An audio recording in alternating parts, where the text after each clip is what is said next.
Tariffs aren't helping anything. According to an ABC News Washington Post poll from earlier this month, 65% of Americans disapprove of how Trump is handling the tariffs, and grocery prices have risen 30% in the last 5 years.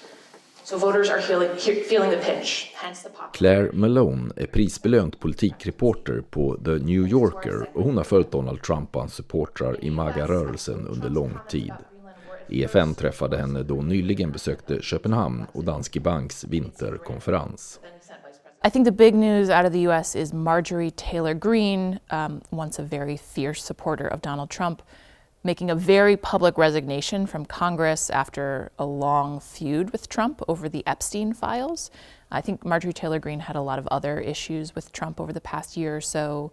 She's been angry with sort of foreign actions, didn't like the bombing of Iran, is irritated with Trump's actions in the Caribbean. But it seems to be mostly a personal feud that's sort of gone awry.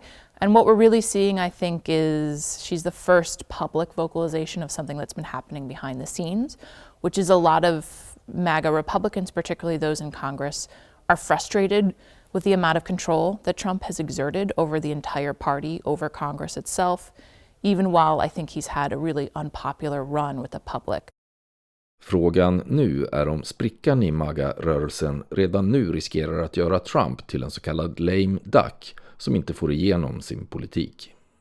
I think what we'll probably see is a little bit of course correction where Trump is he's going to spend the next few months really trying to make very eye-catching deals about affordability. He spent a lot of time talking about these tariff dividends that he wants to give to Americans, $2,000, so you can feel that you have reaped the profits of the tariffs. And I think that he's sort of trying to pay attention more and more after some bad losses for Republicans during these 2025 elections. He's trying to pay more attention to what the base feels. Will that solve or soothe the MAGA base? I'm not sure. I think that's sort of his only move right now.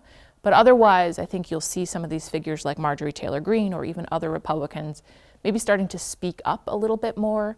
You also have someone like Thomas Massie, who's another Republican from Kentucky. He's sort of a libertarian type who's always been, I think, a little bit out of the box. You see Lauren Boebert, who's another, I would say, let's say outre Republican from Colorado who have been speaking up against Trump. Those are kind of the vocal three. I do think that there are a lot of other Republicans who are watching those people closely, and mostly I'll say that vocal speaking out against Trump has been around the Epstein files, which is very very popular with the MAGA base, and sort of I think those people are shocked, that Trump might have been involved with Epstein more than he maybe said. How could all this affect like ongoing trade wars or the global economy in general? Well, in the US, we're waiting to see how the Supreme Court rules on the legality of Trump's tariffs. I think there's generally an understanding that the Supreme Court will rule against Trump on the tariffs. But at the same time, the Trump administration has basically said, we're going to find other ways to justify the tariffs. So I think we're going to see a continuation of, Trump's really leaning into these tariffs. He's trying to do things that, he says they make it, these are good for the average American, even though they're actually, I think, driving up prices locally. Again, these tariff dividends that he's talking about. So we're not going to see much turn away from tariffs, I think, for the remainder of his term. And I think that we'll see a lot of deal making in the back half of Trump's presidency. So using the tariffs as leverage to make individual deals with other countries, and I think that sort of plays into Trump's strengths or his perceived strengths in deal making. So I'd say that's how we're kind of going to play out with the rest of his term. Talking about business and global economy and tariffs, how has the tariff-based strategy of Donald Trump played out so far, you think? Is it still supported within America?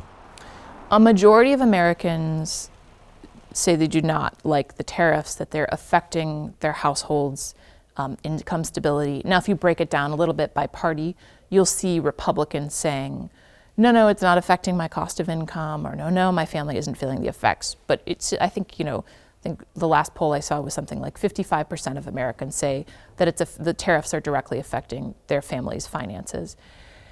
I think that's going to be a huge problem for Republicans at the midterms. I mean, everyone can see how much grocery prices are in the U.S.